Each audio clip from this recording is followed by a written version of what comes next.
Hola, qué bueno que están conectados hoy a Global Ministries en nuestro servicio online y quiero saludarlos a todos. Hay gente de distintas partes del mundo conectándose cada día a nuestros servicios online y eso nos hace sentir muy felices, muy emocionados. Sabemos que hay gente desde Argentina hasta Canadá y pasando entonces que el océano. Tenemos gente en distintas partes de Europa, España, Italia, Portugal, Alemania, Holanda, en fin. Y probablemente tengamos gente en otros lugares, así que si ustedes que están, déjennos saber qué tal si van colocando sus banderitas ahí en el chat y así sabemos de qué lugar te conectas. Y por supuesto tenemos gente muy amada, muy querida desde distintas partes de Venezuela, Barquisimeto, Caudare, también donde tenemos nuestros campus locales, Panamá, distintas partes de acá de Orlando, Kissimmee, distintos lugares de los Estados Unidos. Así que estamos felices y quizás estás sin zapatos, estás comiendo, estás con un sándwich en la mano, no lo sé, pero escúchame, estas son las maravillas, ¿no? de conectarnos en línea. Y muchas iglesias han abierto y nosotros queremos cuidar a nuestra gente y esa es la razón por la cual estamos esperando. Creemos que vendrá un mejor tiempo, así que mientras tanto, esta es una buena manera y estamos felices porque hemos abierto Global Online, que es el nuevo campus, y ya tenemos muchos grupos de matrimonios, de mujeres, de chicas, de hombres solteros, en fin, estamos contentos de llegar a tantos lugares. Y también muy feliz porque hoy estamos comenzando esta nueva serie llamada ¿Cómo no ser tu peor enemigo? ¿Cómo no ser tu peor enemigo? Y la pregunta es, ¿alguna vez has sentido que eres tu peor enemigo?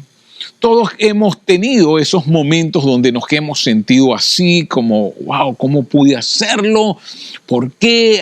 No sé si alguna vez has sentido el deseo de retroceder el tiempo. Y quizá alguna vez has conocido a alguien o la historia de alguien que lo haya hecho, pero a lo grande.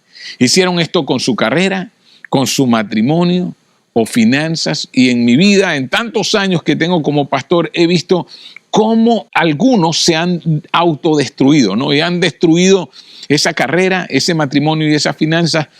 Y para los que lo hacen, y cuando tú comienzas a sentirte de esta manera, es difícil ver que te estás acercando a eso. Y muchas veces vemos otras historias y pensamos, ¿cómo pudieron haber hecho esto? Yo nunca lo haría. Y ciertamente, la verdad es que todos tenemos el potencial de ser nuestro peor enemigo. Porque después de todo, has participado en todas tus malas decisiones. En todas tus malas decisiones tú has estado como parte del asunto. Puede que haya cosas que otros te hayan hecho. Puede que alguien haya participado en hacerte daño o en sabotear algo en tu vida, pero en todas tus malas decisiones has participado tú. Y esto es que importante, una sola mala decisión es siempre el primer paso para convertirte en tu peor enemigo. Una mala decisión es siempre el primer paso para convertirte en tu peor enemigo y simplemente no se deshace con el tiempo. Todo lo contrario, con el tiempo comenzamos a mirar que esas malas decisiones tienen un peso porque todo hábito comenzó con una primera vez. Todo hábito comenzó con una primera vez. Cada patrón comenzó con la primera línea y cada jornada, trayecto comienza con el primer paso. Entonces el potencial está ahí. Y en esta serie vamos a discutir 3 cosas que puedes hacer para asegurarte de no convertirte en tu peor enemigo. ¿Por qué? Porque como lo hemos dicho, una sola mala decisión es siempre el primer paso para convertirte en tu peor enemigo. Y Jesús habló acerca de esto. Y no usó estas palabras, no usó esta terminología, pero lo que dijo fue muy claro. Aquellos que lo escucharon y se negaron a poner en práctica lo que él decía, finalmente socavarían sus propias vidas. Serían como el hombre que edifica la casa sobre la arena y cuando vino el río, la destruyó. Así que ¿cuántas veces vemos casas inundadas? tragedias. Y cuando pensamos que están llenas de agua, ahí descubrimos, bueno, la colocaron en el cauce de un río que sencillamente no había crecido por muchos años y pensaron, no, nunca va a crecer.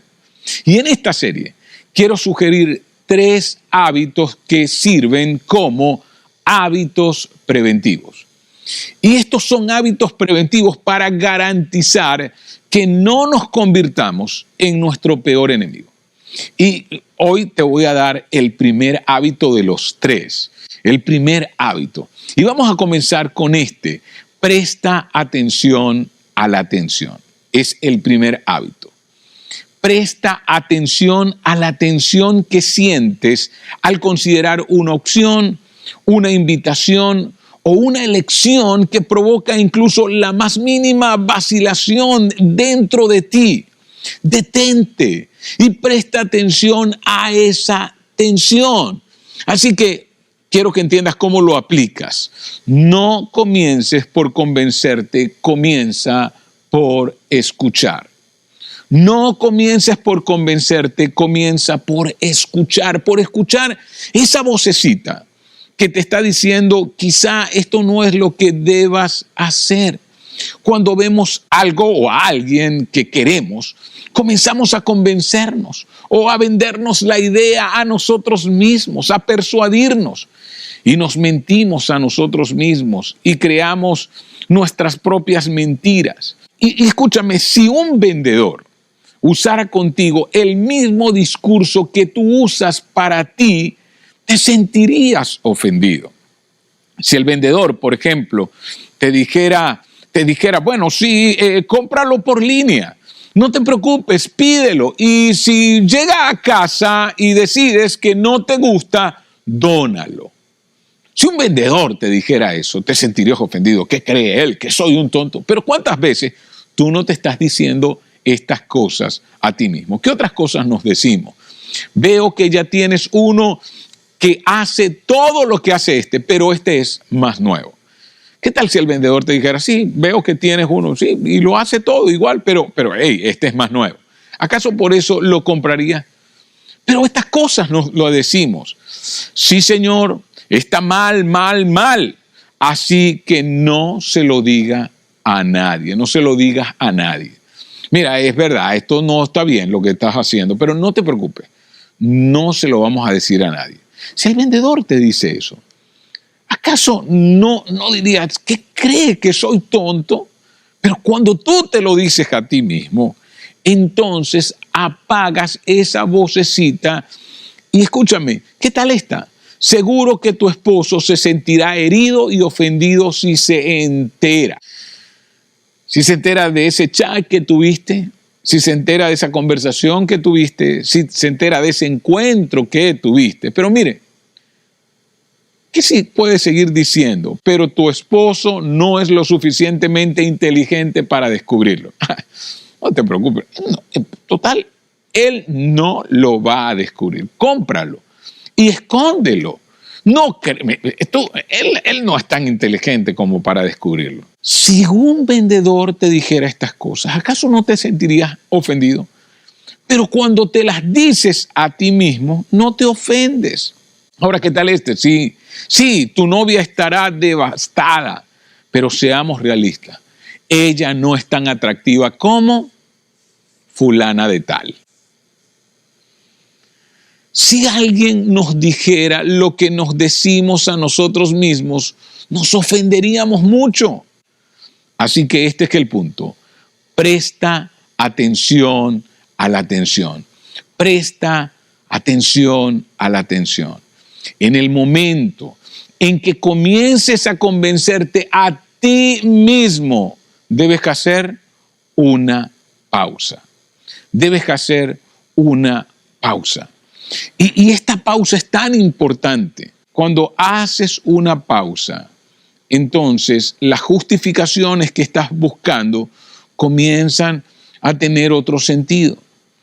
Y puedes decirte, aquí estoy otra vez haciendo esto, tratando de venderme una idea. Recuerda, rara vez tenemos que persuadirnos por una buena idea. Piensa en lo que dijo el apóstol Pablo, quien fue un perseguidor de la iglesia y luego se convierte al cristianismo y comienza a fundar iglesias en Asia Menor. Este hombre escribe cartas. En aquel momento era la manera de comunicarse. Y escúchame, este hombre dijo: piensen, coloquen su atención en lo justo, lo puro, lo amable, aquello que cuando la gente descubra que lo hicieron, wow, los elogie, que tenga virtud, lo que sea digno de elogio, en esas cosas deben pensar. Ahora, escúchame, rara vez tenemos que persuadirnos por una buena idea, por algo bueno. ¿Por qué? Porque cuando algo es correcto, cuando algo es lo prudente de hacer, no hace falta que nos convenzamos. Y hoy quiero mostrarte esta dinámica en el ejemplo de un hombre y girar en torno al rey David, el segundo rey de Israel. El segundo rey de Israel. Y entendamos quién fue David. David entra en la historia como un niño pastor que cuidaba las ovejas de su papá Isaí, y él va a donde están sus hermanos y se encuentra que hay un gigante desafiando al pueblo de Israel y mata al gigante llamado Goliat. Y luego entonces se casa con la hija del rey Saúl, que fue el primer rey de Israel. Y Saúl usa a su hija para manipular a David. Y David se vuelve tan popular que Saúl se pone celoso y trata de matarlo. Y David huye y se convierte en un fugitivo. Pero para entonces también se convierte en una leyenda, en un héroe. Y debido a que David era tan famoso, decenas y eventualmente cientos de fugitivos y forajidos comienzan a seguirlo. Se unen a él. Al poco tiempo, David forma un pequeño ejército. Es un ejército sin hogar porque no puede volver a casa. Así que él se reúne en las cuevas de un desierto llamado Engadi. Y Saúl siempre tenía espías en el campo buscando a David. Y su meta era matar a David para que uno de sus hijos continuara con su dinastía. Así que una tarde Saúl recibe un informe de que David está en el desierto de Engadi. Y el desierto de Engadi no son dunas, sino que es un desierto, es un terreno estéril, montañoso, lleno de cuevas, como pueden ver en esta imagen. Y veamos la próxima imagen. El desierto de Engadi queda muy cerca del Mar Muerto, es prácticamente la ribera de ese Mar Muerto. Este desierto es una tierra estéril, donde hay cuevas y montañas. Y allí está David y sus hombres. Entonces el relato continúa diciendo que Saúl toma a 3,000 hombres para ir a buscar a David. Y vean, 1 Samuel 24:2 nos dice: Saúl tomó 3,000 jóvenes capaces de todo Israel y se dispuso a buscar a David y a sus hombres. Era más de lo que se necesitaba para combatir y luchar contra David. Esto es una obsesión. Saúl estaba obsesionado, es un hombre con poder y se obsesiona con que debe destruir a David. David se convirtió en su enemigo y nadie sabía exactamente dónde estaba David. Estaba en cualquier lugar de ese desierto, en cualquier cueva de ese desierto. Ahora, en ese desierto hay miles y miles de cuevas. Y sigue diciendo 1 Samuel en el verso 3, por el camino llegó a los corrales de las ovejas. Allí había una cueva. De miles de cuevas, había una. Y Saúl entró para hacer sus necesidades. Y yo creo que esta es la única parte en la Biblia donde se menciona que alguien fue a hacer sus necesidades. No sé, puede que esté equivocado, pero 3,000 hombres y animales de carga tuvieron que sentarse y esperar a que el rey fuera al baño. Solo un rey que tiene poder para detener una caravana de 3,000 hombres podría hacer algo así. Así que tienen que esperarlo. Voy al baño, todos deténganse, espérenme. Allí es donde la historia toma un giro muy interesante. Y veamos lo que sigue diciendo. David estaba escondido en el fondo de la cueva con sus hombres. Y vea, yo quiero que pienses un momento. Te he dicho que el desierto de En-Gadi tenía miles de cuevas. ¿Cuáles son las posibilidades de que esto haya ocurrido? Piensa, fue en el mejor caso una de las mejores respuestas que David tiene a sus oraciones, porque de las miles de cuevas donde Saúl pudo entrar a hacer sus necesidades, entró en la cueva donde David estaba. Saúl y David tenían espías rastreando los movimientos el uno del otro.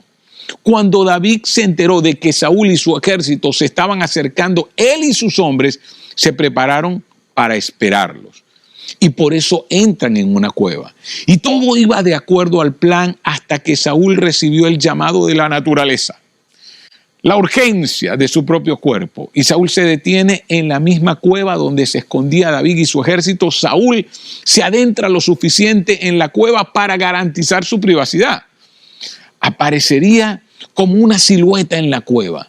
¿Qué pasa por la mente de David?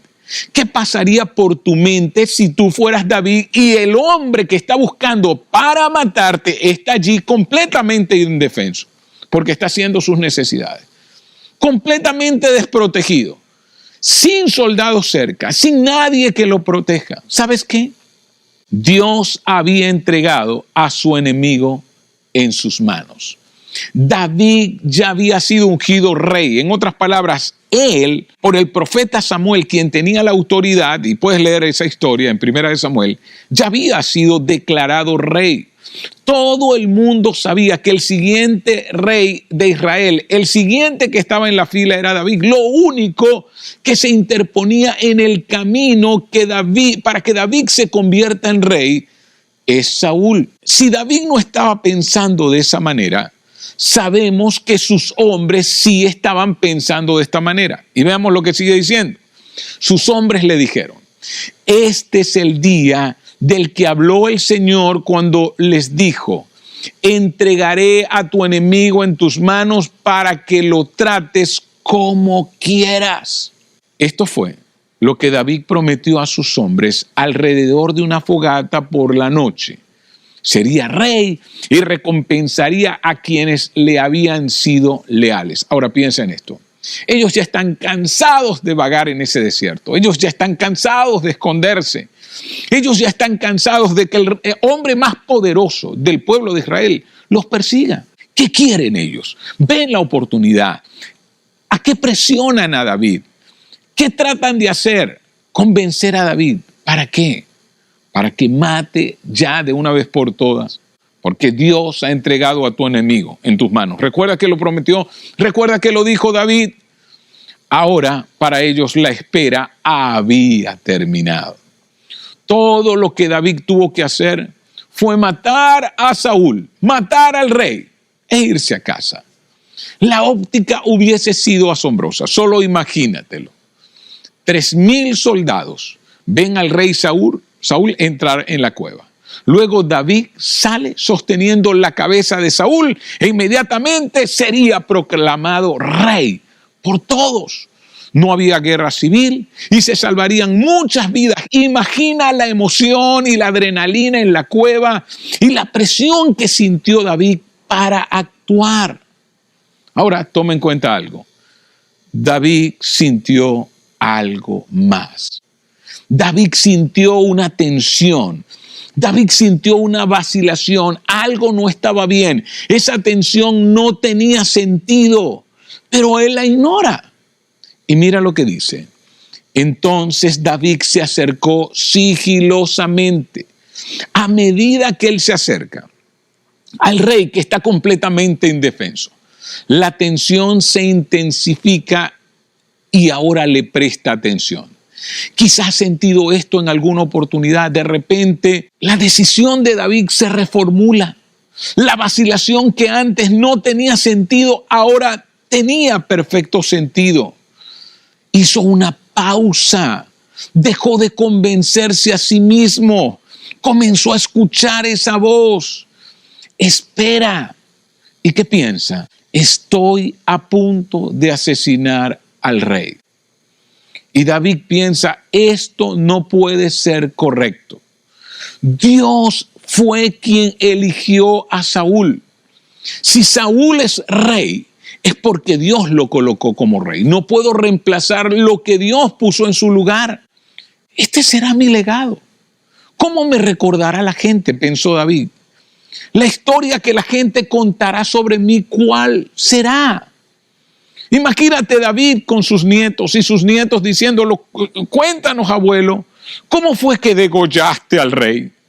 ¿Creen que sería una buena historia para contar? Tú mataste al rey. A pesar de una presión inimaginable, David cambió de rumbo. David sintió algo, remordimiento de conciencia. Prestó atención a su conciencia aparentemente irracional. En otras palabras, era irracional porque para los soldados de David esto era una tontería. Si Dios te prometió que te entregaría a tu enemigo en tus manos, ¿cómo no vas a actuar? Pero esto lo salvó de convertirse en su peor enemigo. En ese momento él había sido el hombre que asesinó al primer rey de Israel. Habría sido, a menos que escuchara esa vocecita, habría asesinado a su propio suegro. Este fue el mismo hombre que lo elevó a la prominencia después de la muerte de Goliat. Fue el mismo hombre que lo ascendió como general de su ejército. ¿Qué hace David? Se acerca y corta una esquina de la túnica de Saúl, del manto que cargaba Saúl. Sus hombres están en shock. Tenía que dar algunas explicaciones. Ellos esperaban que David los llamara y les dijera, vengan, ya está listo. Pero David se regresa ahora a hablar con sus hombres. Y sus hombres están diciendo, ¿cómo lo pudiste perdonar? Y veamos lo que dice 1 Samuel 24:6. Él le dijo a sus hombres, que el Señor me libre de hacerle al rey lo que ustedes sugieren. No puedo alzar mi mano contra él porque es el ungido del Señor. Espera, hace un minuto era tu enemigo.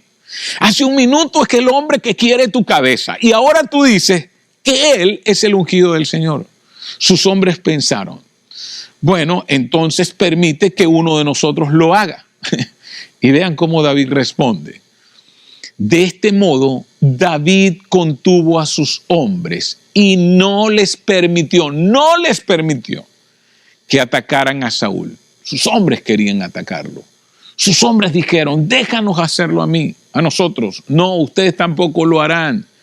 Pero una vez que éste salió de la cueva para proseguir su camino, y ahí entonces sale a Saúl para proseguir su camino. ¿Saben? David estuvo tan cerca de matar a Saúl. ¿Estás cerca ahora mismo de cometer una estupidez? ¿Estás cerca ahora mismo de hacer algo no escuchando esa voz, convenciéndote a ti mismo, persuadiéndote a ti mismo, vendiéndote la idea a ti mismo? ¿Te estás convenciendo de una mala idea? Una vez que lo hagas, te seguirá el resto de tu vida y te convertirá en un mentiroso de por vida, en alguien que quiere ocultar una historia, sencillamente porque diste un paso cuando no escuchaste esa voz. Estás a punto de crear una historia que no querrás que cuenten en el futuro sobre ti. Estás a punto de convertirte en tu peor enemigo. Escúchame, yo sé que tú lo has hecho, yo lo he hecho, pero no tenemos por qué seguir convirtiéndonos en nuestro peor enemigo. Y la pregunta es, ¿y cómo no nos convertimos en nuestro peor enemigo? Presta atención a la atención.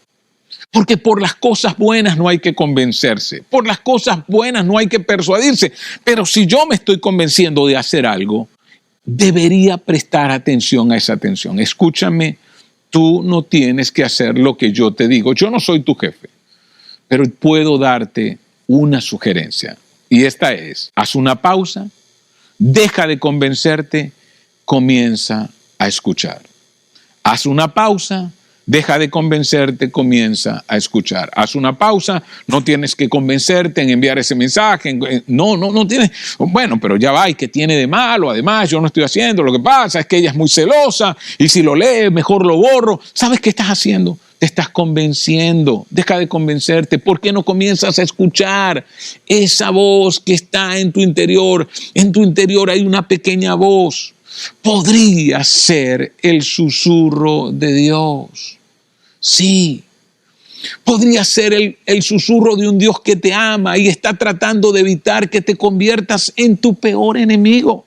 Saúl sale de la cueva. No tenía idea de lo cerca que estuvo de unirse a sus antepasados muertos. Una voz familiar luego lo llama por su nombre. David se inclina, levanta el trozo cortado del manto de Saúl. Al instante, Saúl y todos los que un día escucharán esa historia saben quién es el mejor hombre. David hace un breve discurso y concluye con esto: que el Señor juzgue entre tú y yo, y que el Señor se vengue de los males que me has hecho, pero mi mano no te tocará. Escúchame. ¿Saben que esto fue lo que hizo grande a David? Su historia es una historia que vale la pena ser contada. Pero si él hubiese degollado a Saúl, hoy estuviésemos contando una historia de vergüenza. David decide: haré lo correcto, permitiré que Dios determine los resultados. No tomaré el asunto en mis propias manos. En ese instante de vacilación, David decidió escuchar esa pequeña voz. Y esto es importante. David decidió no usar el mal comportamiento de Saúl como excusa para su mal comportamiento. Ahora, esa es la vida de David, pero ¿qué tal tú y yo? ¿Estás siendo infiel porque te fueron infiel? ¿Estás vengándote ahora del mal que te hicieron en el pasado? Ahora que tienes poder, entonces como el otro es indefenso, yo me vengaré. Ahora te voy a hacer vivir lo que tú me hiciste vivir. Piensa en esta pregunta. ¿Estás pensando en comportarte mal debido al mal comportamiento de otra persona? ¿Estás pensando en convertirte en alguien que ni siquiera te agrada? ¿Te estás persuadiendo a ti mismo a convertirte en alguien que tú no desearías ni siquiera que fuera tu amigo, pero tú te estás convirtiendo en esa persona? Recuerda esto: rara vez tenemos que convencernos para hacer lo correcto. Todos los ojos ahora están puestos sobre David. Pensemos en la historia. David lo humilla, no por su habilidad militar, sino por su autocontrol. Saúl no tiene otra opción, da la vuelta a su ejército y regresa a Jerusalén, y probablemente ahora piense: bueno, yo no tengo la intención de matar a un rey. Gracias a Dios a mí no me persigue un rey. Pero ¿cuál es la tensión que tú estás sintiendo y qué vas a hacer con esa tensión? Quizá debas poner una pausa. Quizá mientras yo he estado hablando, tú has estado pensando que hay cosas que te han hecho sentir vacilación sobre si las haces o no. Hay algo que alguien ha señalado y que al principio convenciste a esa persona que no era gran cosa, pero cuando te quedaste solo, estas palabras susurraron en tu mente. ¿Te ha ocurrido que alguien te dijo: pero, ¿y eso está bien? Y tú, ¿qué tiene de malo? Y cuando la persona se fue, tú comenzaste a pensar: oye, de verdad, ¿será que esto está bien?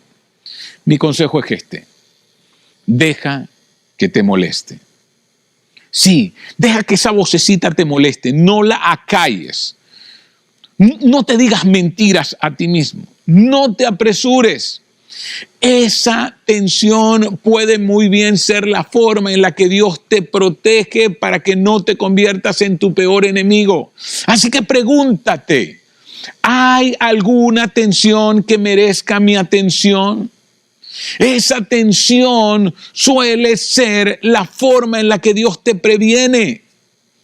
Este es el momento de pensar sobre esto. Después de todo, recuerda lo que dije al principio, repasemos. Todo hábito comienza con la primera vez. Cada patrón comienza con la primera línea. Cada trayecto comienza con un primer paso. Si algo te molesta acerca de él o acerca de ella o acerca de esa oferta o acerca de esa invitación o trato, entonces enfréntalo hasta que desaparezca o decidas tomar un camino diferente. Lo que comienza con un sentimiento de inquietud, a menudo se apoya más tarde con la razón y la intuición. Pero si no haces una pausa, no lo verás. Necesitas dejar que esa vocecita te moleste. Así que vamos al compromiso número 1. ¿Lo recuerdas? Este es el compromiso que quiero que hagas esta semana. Haré una pausa hasta que identifique la causa. Haré una pausa hasta que descubra por qué esto me está incomodando. ¿Hay alguna tensión que merezca tu atención? Exploraré en lugar de ignorar mi conciencia. Exploraré en lugar de ignorar mi conciencia. Y eso fue lo que hizo David. David hizo una pausa y en esa pausa entendió, no, esto no lo puedo hacer. ¿Hay alguna atención que merezca tu atención? Y la semana que viene hablaremos sobre las narrativas que creamos que nos preparan para convertirnos en nuestro peor enemigo. ¿Quién necesita estar allí para conectarse contigo? ¿Será que hay alguien que debería escuchar esto? Así que presta atención. Esa es una decisión de la cual nunca te arrepentirás. Prestar atención a esa voz que puede ser la voz amorosa de Dios que te está previniendo. Esa es una decisión que dará lugar a menos arrepentimiento en tu vida. Te arrepentirás menos de cosas que mirarás atrás. Tendrás una historia que contar sin tapar con muchas mentiras. Esa es una decisión que evitará que te conviertas en tu peor enemigo. Así que permíteme orar por ti. Señor, quiero darte muchas gracias por esta serie, Cómo no convertirnos en nuestro peor enemigo. Porque creo que nos estás dando herramientas como esta, prestar atención a la atención, hacer una pausa, escuchar a esa voz. Hay muchos que están vacilando, otros que están convenciéndose, pero para lo bueno no tenemos que convencernos. Y de eso estamos claros. Señor, danos sabiduría para hacer estas cosas, pero danos valor, valentía para hacer lo que es correcto y contar una mejor historia. Gracias por tu amor en Cristo Jesús. Amén. Qué bueno pasar este tiempo con cada uno de ustedes, así que a poner en práctica lo que hoy hemos aprendido. Nos vemos la próxima semana.